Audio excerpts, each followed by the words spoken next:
வணக்கம்.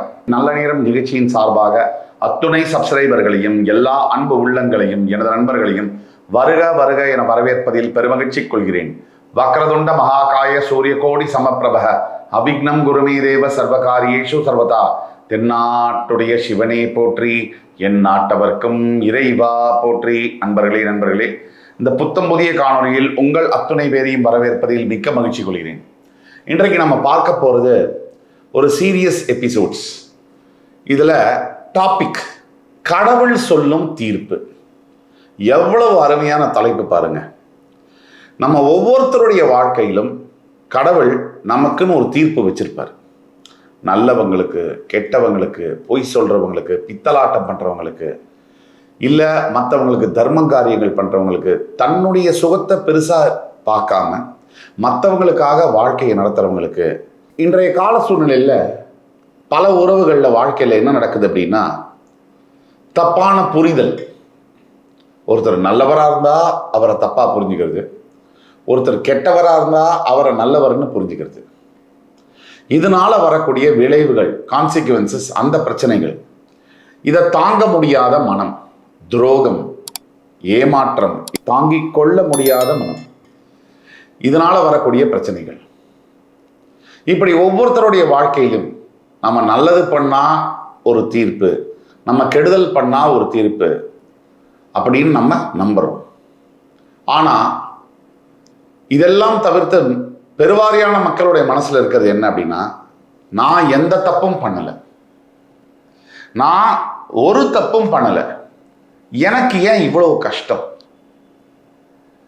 நான் யாரையும் ஏமாத்தல, எனக்கு ஏன் இவ்வளவு பிரச்சனைகள் வாழ்க்கையில, இவ்வளவு காயங்கள், வடுக்கள், நான் எந்த ஒரு மனிதருக்கும் தீங்கு செய்யவே இல்லை, ஆனா நான் எல்லாத்தையும் கோத்ரூ பண்றேன், என்னை விட்டு எல்லாரும் பிரிஞ்சு போயிட்டாங்க, நான் தனியா கஷ்டப்படுறேன், இல்லை எனக்கு துரோகம் பண்ணிட்டாங்க, இல்லை பணத்தை இழந்து கடன் சுமையால மற்றவங்களுக்கு உதவி செய்ய போய் நான் நடு தெருவில் நிற்கிறேன், வாழ்க்கையவே தொலைச்சிட்டேன், ஒரு நண்பனுக்காக, ஒரு உறவினருக்காக, கூட பிறந்த சகோதர சகோதரிக்காக நான் செய்ய போய் என்னுடைய வாழ்க்கையே முடிஞ்சு போச்சு. இப்படி கடவுள் இருக்காரா இல்லையா, இந்த கேள்வி பல பேருடைய மனசுல இருக்கு. இந்த மேஷராசிக்காரர்கள் பொறுத்த வரைக்கும் குறிப்பிட்டு நீங்க படுற அவஸ்தை, உங்க கண்ணிலிருந்து வர கண்ணீர், நீங்க கோத்ரூ பண்ற அந்த வலி, அந்த ரணம், இது எல்லாத்துக்கும் என்ன தீர்வு, என்ன தர்ம காரியங்கள் செய்யலாம், எந்த கோவிலுக்கு போய் வரலாம் அப்படிங்கிற கேள்விகளுக்கெல்லாம் விடை சொல்ற மாதிரியான ஒரு பதிவு தான் இந்த பதிவு. இந்த பதிவை ஸ்கிப் பண்ணாம முழுசா பாருங்க. கடவுள் சொல்லும் தீர்ப்பு. இந்த வீடியோ உங்களுக்கு எவ்வளவு கஷ்டங்கள் வருது, எனக்கு ஏன், இந்த மேஷராசிக்காரர்கள் தன்னையே தான் கேட்டுக்கொள்வது, எனக்கு ஏன் இவ்வளவு கஷ்டம் வருது, பண கஷ்டம், திருமண கஷ்டம், தடைகள், தாமதங்கள், கடன் தொல்லை, ஆரோக்கியம் பிரச்சனைகள், குழந்தை பாக்கியம் இல்லாத கொடுமை, குழந்தைகள் இருந்து அந்த குழந்தைகளை பார்க்க முடியாத ஒரு கொடுமை, கணவன் மனைவி பிரிவு, இப்படி பல கஷ்டங்கள். இதெல்லாம் ஏன் உங்களை துரத்துது? இந்த கஷ்டங்கள், நான் நல்லது தானே செஞ்சேன், ஆனா எனக்கு ஏன் இப்படி ஒரு வாழ்க்கை? இந்த கேள்விகளுக்கான பதில் என்ன? அதாவது மேஷராசிக்காரர்கள் என்ன செய்யணும், எந்த கோவிலுக்கு போய் வரணும், எந்த தர்ம காரியங்கள் செய்தால் இந்த கஷ்டங்கள்லேருந்து வெளில வர முடியும், அது தவிர எதிர்காலத்தில் நம்மளை பாதுகாத்து கொள்ள இந்த மாதிரி பிரச்சனைகள்லாம் திருப்பி வராமல் இருக்கிறதுக்கு நான் என்ன செய்யணும்? இந்த கேள்விகளுக்கான விடை தரக்கூடிய பதில் தான் இந்த வீடியோ. அடுத்த 6 மாத காலங்களுக்கு வேலையில், குழந்தை பாக்கியத்தில், திருமண யோகத்தில், பண கஷ்டங்களில், எல்லா விதமான பிரச்சனைகளிலும் எந்த மாதிரியான பலன்களை எதிர்பார்க்கலாம், அதே மாதிரி ஈவன் அரசியல் துறையில் இருக்கிறவங்களுக்கு கூட என்ன தீர்ப்பை எதிர்பார்க்கலாம் அப்படிங்கிற கேள்விகளுக்கான பதிலும், இதையெல்லாம் பற்றி ரொம்ப தெளிவாக, ரொம்ப கூர்மையாக, ஆழமாக பார்க்க போகிறோம். இந்த வீடியோவை ஃபுல்லாக ஸ்கிப் பண்ணாமல் பாருங்கள். இன்று முதல் கடவுள் சொல்லும் தீர்ப்பு என்ன? மேஷராசியிலிருந்து தொடக்கம். மேஷராசியை பொறுத்த வரைக்கும் அக்னி தத்துவத்தை அடிப்படையாக கொண்ட ஒரு ராசி. கடந்த சில காலமாக அளவுக்கு அதிகமான மன உளைச்சல்ல நொந்து போயிருக்கிற மேஷராசி அன்பர்களுக்கு அடிப்படையில் எதையும் துணிச்சலா எதிர்கொள்ளக்கூடிய இந்த ராசி கடந்த சில மாதங்களாக மனதளவில் ரொம்ப உடைஞ்சு போயிருக்காங்க. அதற்கான காரணங்கள் என்ன?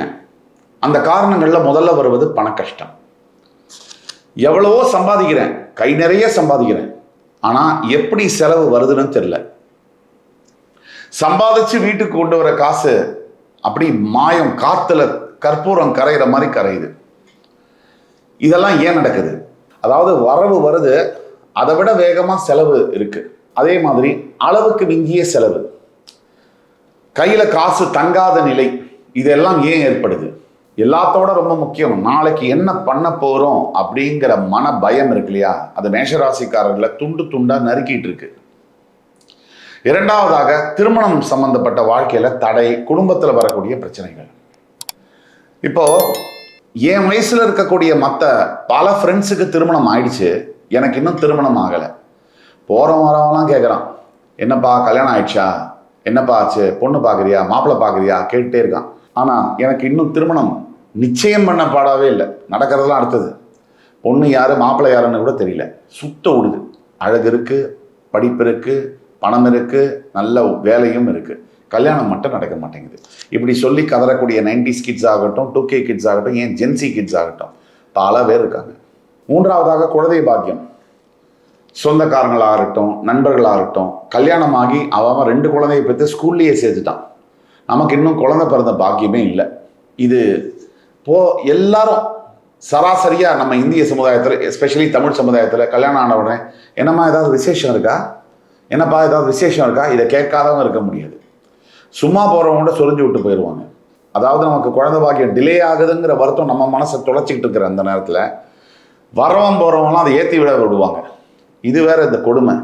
என்னோட கர்ம வினை ஏன் இப்படி இருக்கு அப்படின்னு கதறி அழுதுட்டு இருக்கக்கூடிய மேஷராசி அன்பர்களை சராசரியாக நம்ம பார்க்க முடியும். மேஷராசி அன்பர்களுக்கு நீங்கள் யார் யாருக்கெல்லாம் ஓடி போய் நீங்களே சிரமப்படுத்திக்கிட்டு, தன்னை சிரமப்படுத்திக்கிட்டு மற்றவங்களுக்கு நல்லது பண்ணுறீங்க, அப்படி மற்றவங்களுக்காக நிறைய விஷயத்தை சாக்ரிஃபைஸ் பண்ணி இழந்து நிம்மதி, தூக்கம், பொருள், ஆரோக்கியம் எல்லாத்தையும் இழந்து நல்லது பண்ணி, ஆனால் அவங்களே அவங்க முதுகு பின்னாடி குத்துறாங்கன்னு சொன்னால் அந்த வலி தாங்க முடியாமல் துடித்து கொண்டு இருக்கக்கூடிய மேஷராசி அன்பர்கள் லட்சக்கணக்கில் இருக்கிறார்கள். குறைந்தபட்சம் ஒருத்தருக்கு நல்லது பண்ணுறோன்னா அவங்க நமக்கு திருப்பி நல்லது பண்ணலைனாலும் பரவாயில்ல, துரோகமும் வஞ்சமும் அவங்களே நமக்கு பண்ணால் அது கொடுக்கக்கூடிய வலி ரொம்ப ஆழமான ஒரு விஷயம். அதே மாதிரி உத்தியோகஸ்தர்கள், வேலை செய்யக்கூடியவர்கள் இரவு பகல் பார்க்காம உழைக்கிறீங்க. ஆனால் நீங்கள் உழைச்சி உங்களுக்கு ஒரு பேர் புகழெல்லாம் இல்லைன்னா கூட பரவாயில்ல, உங்களை அவசொல் சொல்லி அவமரியாதைப்படுத்துறதும், அதுக்கும் மேலே ஒரு பதவி உயர்வோ இல்லை சம்பள உயர்வோ கூட கொடுக்காம முதுகுக்கு பின்னாடி உங்களை பற்றி தவறாக பேசுறதும், ஆஃபீஸில் இந்த பேக் ஸ்டாப்பிங், காசிப்பிங், இது மூலிமா உங்களை அணுவணுவாக சித்திரவதை பண்ணுறதும், ஹியூமிலியேட் பண்ணுறது, அவமானப்படுத்துறதும் நடந்துட்டு இருக்குது. இதுவும் உங்கள் மனசில் நமக்கு ஏன் இந்த அநீதி அப்படிங்கிற கேள்வியும் உங்கள் மனசு தொலைச்சி எடுக்குது. இதுக்கான பதிலும் தெரில. சரி, இப்போ என்ன செய்தால் நல்லது நடக்கும் அந்த இதுக்கு வந்துடும். அதாவது ரெமிடிஸ் பற்றி பேச போயிடலாம். அதை பற்றி பேச போகும்போது மேஷராசிக்கான முதல் விஷயம் என்ன செய்யணும் அப்படின்னா முருகன் வழிபாடு. ராசி செவ்வாயினுடைய அதிபதி முருகன். அறுபடை வீடுகளில் போய் நீங்கள் தரிசனம் பண்ணக்கூடியது இன்னைக்கு நீங்கள் பார்க்கக்கூடிய அவ்வளவு வேதனைகளுக்கும் அத்துணை பிரச்சனைகளுக்கும் உங்களுக்கு உறுதுணையாக இருந்து அந்த பிரச்சனைகள்லேருந்து உங்களை வேல் மயில் துணை அப்படின்னு சொல்லுவாங்க. வேலும் மயிலும் துணை, யாமிருக்க பயமேன் என்று சொல்லக்கூடிய உங்கள் ராசியினுடைய தெய்வமான முருகனை வழிபட வழிபட அறுபடை வீடுகள் முடிஞ்சால் நீங்கள் போயிட்டு வந்தீங்கன்னா அவ்வளவு நல்லது உங்களுக்கு. அதே மாதிரி திருமண தடை இருக்கக்கூடிய மேஷராசி அன்பர்கள், இந்த திருமண தடை நீங்க கணவன் மனைவி பிரச்சனைகள் சரியாக ஒவ்வொரு வெள்ளிக்கிழமை தோறும் துர்கை அம்மனுக்கு அருகாமையில் இருக்கக்கூடிய அம்மன் கோவிலில் துர்கை அம்மனை வேண்டிக்கிட்டு எலும்பிச்சம்பழத்தில் விளக்கேற்றி நீங்கள் வழிபட்டு வரணும். இப்போ மேஷராசி அன்பர்களுக்கு எல்லாத்த பற்றியும் பேசணும். என்ன செய்தால் நல்லது நடக்கும், என்ன பிரச்சனைகள், கடவுள் என்ன செய்ய போகிறார், அடுத்த 6 மாத காலத்துக்கு கடவுளுடைய தீர்ப்பு என்ன, 6 மாதம் முதல் 1 வருஷத்துக்கு. இப்போதான் நம்ம வீடியோவோட முக்கியமான கட்டத்துக்கே வந்திருக்கோம். அடுத்த 6 மாத காலத்தில் உங்கள் வாழ்க்கையில் என்ன நடக்கப் போகுது அப்படிங்கிறத புட்டு வச்சிடலாம் வாங்க. உங்கள் வாழ்க்கையில் மற்றும் மனநிலைமையில் நிறைய துன்பங்களையும் துயரங்களையும் அனுபவிச்சுட்டு வந்த நீங்கள் இந்த காலகட்டத்தில் மிகப்பெரிய சேஞ்சுக்குள்ளே போக போகிறீங்க. பாசிட்டிவான சேஞ்ச். அடுத்த 6 months to 1 yearக்குள்ள உங்கள் வாழ்க்கையில் மனசில் இருந்த அழுத்தம், மனசில் இருந்த வெளியில் சொல்ல முடியாத காயங்கள், ரணங்கள் அதெல்லாம் ஹீல் ஆக போகுது. அதே மாதிரி மனம் ஒரு புத்துணர்ச்சி பெற்று நல்ல ஒரு தெம்பா தைரியமாக எதையுமே எதிர்கொள்ளக்கூடிய தைரியமும், மீண்டும் உங்களோட பிறவி ஆற்றலான மனதிடமும் தைரியமும் உங்களை சேரும். அடுத்தபடியாக ஆரோக்கியம். சொல்ல முடியாத அளவுக்கு இந்த ஆரோக்கியத்தினால பணம், மரியாதை, மதிப்பு, வேலையெல்லாம் இழந்து பல மேஷராசி அன்பர்களில் ஆரோக்கிய பிரச்சனைகள்னால நிம்மதி இல்லாத வாழ்க்கை, இந்த கிரானிக் பெயின் அப்படின்னு சொல்லுவாங்க. இந்த கிரானிக் பெயின் என்ன பண்ணும்னா மிகப்பெரிய மென்டல் ஸ்ட்ரெஸ்ஸை ஏற்படுத்தும், சைக்கலாஜிக்கலாக டிப்ரெஷனை தரும். உடம்புல எந்த பகுதியிலையாவது அடிக்கடி வலியோ பிரச்சனையோ வந்துகிட்டே இருந்துச்சுன்னு சொன்னால் அது மிகப்பெரிய மன உளைச்சலை தரும். இதுதான் சைக்காலஜி, மனோ தத்துவ அடிப்படையிலும் இதை தான் சொல்கிறாங்க. உடல் உபாதைகள் மூலியமா நீங்கள் செலவு செய்யக்கூடிய விஷயங்கள்லாம் கம்மியாகும். திருமணம் மற்றும் குழந்தை பாக்கியம். இந்த திருமணம் அப்படிங்கிறது ரொம்ப ரொம்ப முக்கியங்க. எந்த ஒரு ஆணுக்கும் சரி பெண்ணுக்கும் சரி நல்ல வாழ்க்கை துணை அமைஞ்சிட்டா அந்த வாழ்க்கை வரும். அதுவே நல்ல வாழ்க்கை துணை அமையலைன்னா வாழ்க்கை ஒரு விஷம்தான், தினமும் விஷம் குடிக்கிற மாதிரி. இது நாள் வரைக்கும் திருமணமே நடக்கலை, தடைபட்டு போகுது. இப்போ நம்ம சொன்ன மாதிரி எல்லாருக்கும் நடக்குது. என்னை சுற்றி இருக்கிறவங்க அத்தனை பேருக்கும் திருமணம் ஆயிடுச்சு. எனக்கு எல்லா தகுதியும் இருந்தும் திருமணம் நடக்கலை. அந்த பிரச்சனைகள் முடிவுக்கு வரப்போகுது. நல்ல மணமகன், நல்ல மணமகள் வரப்போகிறாங்க. மற்றும் திருமணத்திலிருந்து ஏற்கனவே திருமணமாகி பிரிந்திருக்கக்கூடிய கணவன் மனைவிகளுக்கு இடையே இருக்கக்கூடிய பிரச்சனைகள்லாம் மாறப்போகுது. அதாவது இந்த கருத்து வேறுபாடு அப்படிங்கிறது தொடர்ந்து வந்துட்டே இருக்கு, எந்த சூழ்நிலையிலையும் வரும். எல்லாரும் என்னை கேட்பாங்க, நான் கல்யாணம் ஆகி 15 வருஷம் ஆகுது, நல்லா தான் இருக்கேன்னு. கல்யாணம் ஆகி 15 வருஷம் இல்லை, 20 வருஷம் ஆனாலும் 25 வருஷம் ஆனாலும், ஏன் 65 வருஷம் ஆனால் கூட அவங்களுக்குள்ள கூட பிரச்சனை கோர்ட்டுக்கு போகிற கேஸ் எல்லாம் இருக்காது. திருமண வாழ்க்கை அப்படிங்கிறது டெய்லி கண்டக்ட் பண்ண வேண்டிய ஒரு ரிலேஷன்ஷிப். டெய்லி மனைவியை மரியாதை கொடுத்து பேசுறதும், அன்பா பேசுறதும், கணவன் கிட்ட புரிஞ்சு நடந்துக்கிறதும். இப்போ சமீபத்தில் ஒரு மிகப்பெரிய நடிகர் கூட பேட்டி கொடுத்தாரு, நீங்க பார்த்துருப்பீங்க. எவ்வளவு மன அழுத்தம், மன வருத்தம் அவருக்கு இருந்திருந்தா அவர் பேசும்போது அவருடைய கண்ணு, அவருடைய முகம், அந்த வலி நமக்கு தெரியுது. இது ஒரு ஆணுடைய வலி, ஒரு ஆணின், ஒரு தகப்பனின் வலி. குழந்தைங்க அப்படின்னு சொல்லும் போதே வலிக்குது. அப்போ சமுதாயத்தில் இந்த காலகட்டத்தில் பெரும்பாலும் பேசப்படாத, பேச வேண்டிய ஒரு வலி என்பது ஒரு ஆணினுடைய வலி. பெண்ணினுடைய வலி என்பது பேசப்பட்டது, பேசிக் கொண்டிருக்கிறோம். ஆனால் ஒரு ஆணினுடைய வலி, தகப்பனுடைய வலி என்பது பேசப்படாத ஒன்றாகவே இருக்கு. 2 மாதம் குடும்பத்துக்கு ஒருத்தன் சம்பாதிச்சு கொடுக்கலன்னு சொன்னால் முடிஞ்சு அவன் கதை. அப்படிப்பட்ட நிலைமையில தான் எல்லா ஆண்களும் வாழ்கிறாங்க. எந்த நிலையிலுமே மனைவி தன்னை விட்டு போயிடுவாங்களோன்ற பயத்தோடு தான் பல கணவன்மார்கள் வாழ்ந்து கொண்டிருக்கிறார்கள். எங்கள் குழந்தையை பிரிஞ்சிருவோமோ அப்படின்னு சொல்லி அவங்க போடுற அத்தனை கண்டிஷன்ஸ்க்கும் ஒரு அடிமையை போல ஒத்துக்கொண்டு வாழக்கூடிய கணவன்கள் தான் அதிகமாக இந்த சமுதாயத்தில் இருக்காங்க. ஒன்று அதை வெளியில் காமிச்சிட்டு அழுதுட்டு இருக்கான், இல்லை சொல்லாமே அப்படியே சமாளிச்சுட்டு தனக்குள்ளேயே வச்சுட்டு போகிறான். இதுதான் நடக்குது. எந்த ஒரு மனைவியுமே 95% மனைவிகள் கணவனை ஸ்பேர் பண்ணுறதே கிடையாது. இதுதான் உண்மை. ஆக இந்த மாதிரியான அமைப்புகளில் வாழக்கூடிய மேஷராசி என்பர்கள் இந்த திருமண பிரச்சனைகள்லேருந்து ஒரு மாற்றத்தை தன் மனைவியினிடையே, ஒரு மாற்றத்தை கணவரிடையே பார்க்க முடியும்.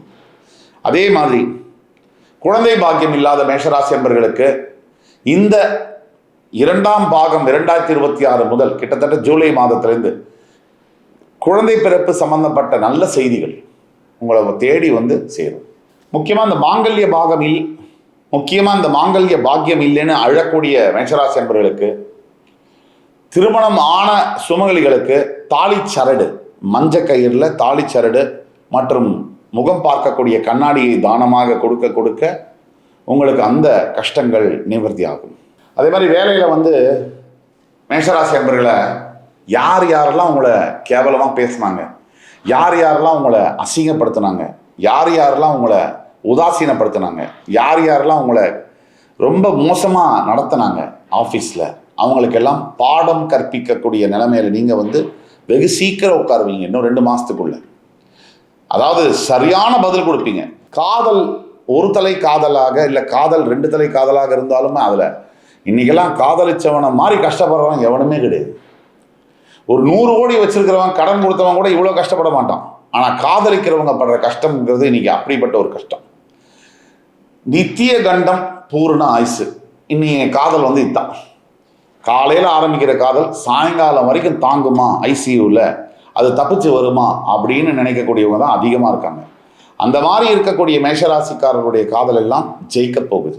அதே மாதிரி அரசியல், எனக்கு இப்படி ஒரு நிலைமை வருமா அப்படின்னு பின்தங்கிய அரசியல்வாதிகளுக்கும் சரி, எனக்கு இந்த மாதிரி நிலைமை கொடுத்தாரே கடவுள்னு சந்தோஷப்படக்கூடிய அரசியல்வாதிகளுக்கும் சரி, இன்னும் என்ன வளர்ச்சி, இன்னும் பெரிய பதவிகள், இன்னும் அங்கீகாரம், சொந்த கட்சியில் அங்கீகாரம், எதிர்கட்சிகள் அங்கீகாரம், இதெல்லாம் வரப்போகுது. மேஜிக், அதிசயத்தை நீங்க பார்க்க போறீங்க. முடிவா நான் சொல்றது ஒண்ணுதான் உங்களுக்கு. காலம் எப்பவும் ஒரே மாதிரி இயங்காது, அது மாறி மாறியே தான் வரும். அந்த காலம் இப்போ உங்க வாழ்க்கையில நடக்கக்கூடிய அதர்மங்களுக்கு உடனே எதிர்காலத்துல தர்மம் பதில் சொல்லும். ஆல்ரெடி கடவுள் உங்களுக்கான நல்ல தீர்ப்பை எழுத தொடங்கி விட்டார். நீங்க முருகப்பெருமான கெட்டியா பிடிச்சுக்கோங்க. அதை மட்டும் நீங்க பண்ணா போதும். இழந்த அத்தனையும் மறுபடி பெற முடியும். இழந்த நிம்மதி, இழந்த உறவு, இழந்த அன்பு, இழந்த காதல், இழந்த குடும்பம், இழந்த குழந்தைகள், இழந்த வேலை, அத்தனையும் மறுபடி பெற முடியும். மேஷராசி அன்பர்கள் செய்ய வேண்டியது என்னன்னா, உங்களுக்கு தெரிஞ்சவங்க, ஃபேமிலி, ஃப்ரெண்ட்ஸ், ரிலேட்டிவ்ஸ்ல யாராவது மேஷராசிக்காரர்கள் இருந்தாங்கன்னா அவங்களுக்கு இந்த வீடியோவை ஃபார்வர்ட் பண்ணுங்க. தவிர இப்போ நம்ம சொல்லக்கூடிய இதெல்லாம் பொது பலன்களே இப்படி இருக்கு அப்படின்னு சொன்னால், உங்களுடைய தனிப்பட்ட ஜாதகத்தை பார்த்து நம்ம ப்ரெடிக்ஷன்ஸ் சொன்னோம்னா கிறிஸ்டல் கிளியரா உங்கள் வாழ்க்கையை தீர்மானிக்கக்கூடிய முடிவுகளை தெளிவாக சொல்ல முடியும். நீங்கள் வெற்றி பெற முடியும். கீழே கொடுக்கக்கூடிய வாட்ஸ்அப் நம்பரில் எங்களை காண்டாக்ட் பண்ணி ஆன்லைன் அப்பாயின்மெண்ட் வாங்கிட்டு வந்தீங்கன்னா, இல்லை நேரில் அப்பாயின்மெண்ட் வாங்கிட்டு வந்தீங்கன்னா உங்களை வந்து சரியான பதிலை சொல்லி உங்களுக்கான லைஃப் ப்ரெடிக்ஷன்ஸை தர முடியும். ஆக மேஷராசி அன்பர்கள், இந்த வீடியோ உங்களுக்கு பிடிச்சிருக்கும்னு நம்புகிறேன். அடுத்து வரும் காணொலியில் மறுபடி வேறொரு சந்தர்ப்பத்தில் உங்களை மறுபடி சந்திக்கும் வரை உங்களிடமிருந்து விடைபெறுவது உங்கள் சுபாஷ் பாலகிருஷ்ணன். நன்றி, வணக்கம், வாழ்க வளமுடன்.